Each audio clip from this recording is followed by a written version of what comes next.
A Fraternidade Espírita Chico Xavier apresenta a Página Amiga, o audiobook do livro Obreiros da Vida Eterna.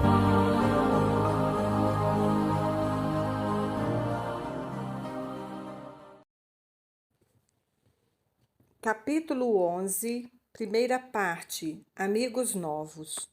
Conduzindo equipamento indispensável ao trabalho, despedimos-nos da instituição socorrista, colocando-nos a caminho da crosta. Jerônimo dava-se pressa em auscultar os vários ambientes em que se verificaria nossa atuação. Programou a tarefa com simplicidade e bom senso.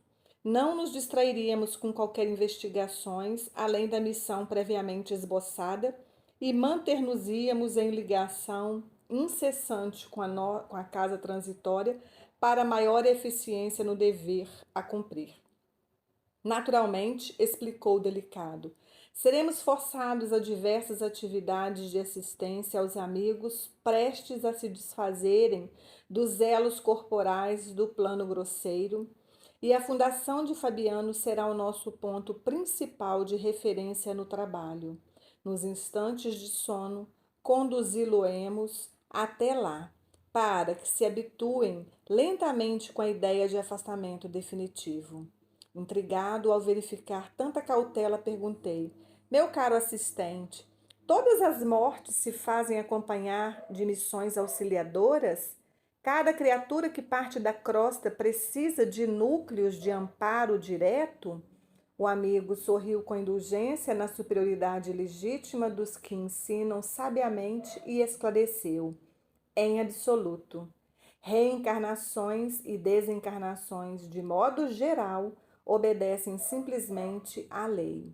Há princípios bioenergéticos orientando o mundo das formas vivas ao ensejo do renascimento físico e princípios transformadores que presidem aos fenômenos da morte, em obediência aos ciclos da energia vital, em todos os setores de manifestação. Nos múltiplos círculos evolutivos, há trabalhadores para a generalidade, segundo os sábios desígnios do Eterno. Entretanto, assim como existem cooperadores que se esforçam mais intensamente nas edificações do progresso humano, há missões de ordens particulares para atender-lhes às necessidades. Sentindo-me a estranheza, Jerônimo prosseguiu: não se trata de prerrogativa injustificável nem de compensações de favor. O fato revela ordenação de serviços e aproveitamento de valores. Se determinado colaborador demonstra qualidades valiosas no curso da obra, merecerá, sem dúvida, a consideração daqueles que a superintendem, examinando-se a extensão do trabalho futuro. No plano espiritual, portanto, muito grande é o carinho que se ministra ao servidor fiel, de modo a preservar-lhe o devotado espírito da ação maléfica dos elementos destruidores, como o desânimo e a carência de recursos estimulantes, permitindo-se simultaneamente que ele possa ir analisando a magnitude de nosso ministério na verdade e no bem, em face do universo infinito.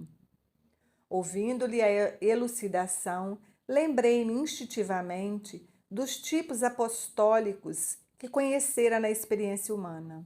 Não haveria contradição no esclarecimento?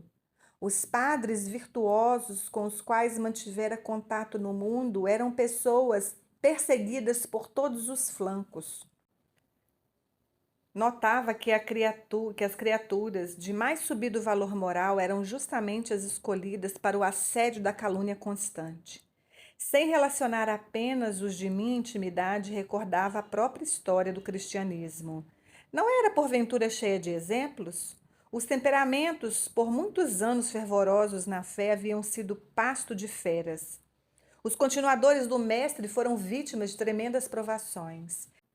E ele mesmo alcançara o Calvário em passadas dolorosas. O assistente percebeu o jogo de raciocínios que se me desdobrava no íntimo e esclareceu. Suas objeções mentais não têm razão de ser. A concepção humana do socorro divino é viciada desde muitos séculos. A criatura pressupõe no amparo de Deus o protecionismo do sátrapa terrestre. Espera perpetuidade de favores materialísticos, injustificável destaque entre os menos felizes, dominação e louvor permanentes. Costuma guardar serviço, estima e entendimento, mas desdenha servir, estimar e entender, quando não seja em retribuição. O subsídio celeste traduz-se por benditas oportunidades de trabalho e renovação. Chega muitas vezes aos círculos da criatura como se fora gloriosas feridas magníficas, dores abençoadas, suplícios. Enquanto predominem na crosta planetária os impulsos de animalidade primitivas, os agraciados pela bênção divina serão, em sua maior parte, representantes do poder espiritual, os quais, de maneira alguma, ficarão isentos de testemunhos difíceis nas demonstrações imprescindíveis. Não que o Senhor intente transformar discípulos em cobaias, mas pela imposição natural da obra educativa em que a lição do aluno atento e fiel deve interessar a classe inteira. O que quase sempre parece sofrimento e tentação constitui bem-aventurança, transformando situações para o bem e para a felicidade eterna. O argumento era lógico e incisivo, e porque o assistente silenciasse, cogitando talvez do objetivo fundamental que nos conduzia ao trabalho previsto, procurei reter impulsos indagadores. Orientados por Jerônimo, atingíramos pequena cidade do interior e dirigimos-nos a certa casa humilde, na qual, em breves minutos, nos apresentava ele determinado companheiro, em lamentáveis condições, atacado de cirrose hipertrófica. É Dimas, exclamou, indicando o enfermo. Assíduo colaborador dos nossos serviços de assistência faz muitos anos. Veio de nossa colônia espiritual há pouco mais de meio século, consagrando-se à tarefa obscura para melhor atender aos divinos desígnios.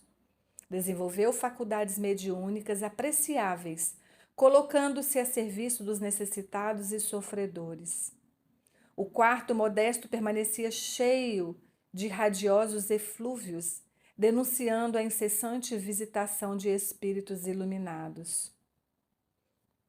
Nosso amigo, continuou o assistente, fez-se o credor feliz de inúmeras dedicações pela renúncia com que sempre se conduziu no ministério. Agora é chegado para ele o tempo do descanso construtivo. Agradavelmente surpreendido, reparei que o doente se apercebeu da nossa presença. Cerrou os olhos do corpo, enxergou-nos com a visão da alma e animou-se sorrindo.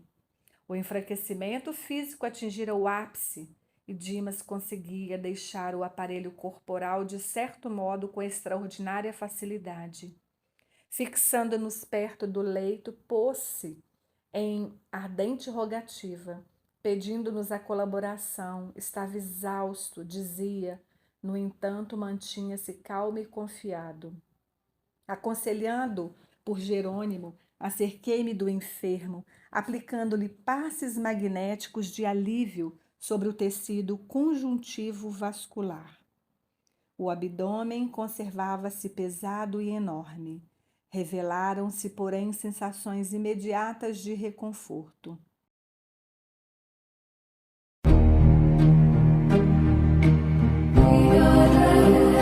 Audiobook do livro Missionários da Luz. Narrativa Cristina Albuquerque.